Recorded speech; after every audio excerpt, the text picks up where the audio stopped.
Okay guys, today I'm going to show you how to install the Jconcepts beadlock rings. This is what they are. They go right into your Jconcepts tribute wheels. There's two ways to do this. You can either glue them in, which is what I like to do, or you can just snap them in. I don't really recommend snapping them in because then they fall out while you're running.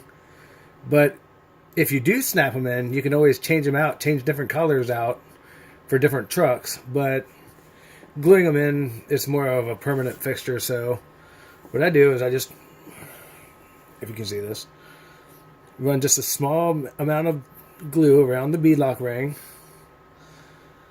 all the way around. You're probably going to get a little bit on your fingers, but you know, that's the price to pay to make it look good.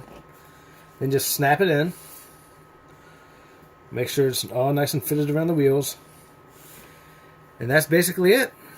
Then the next thing to do is, if you want to, you don't have to, but take a paint marker and go around these little 3D printed lug nuts and make it look good. Paint them any color you want. I usually do mine silver so it looks more nice and pretty, I guess. That's what you want to call it. So that's basically all it is to it to get them situated on there. And that's what it looks like with the wheels all done up. Thank you for watching.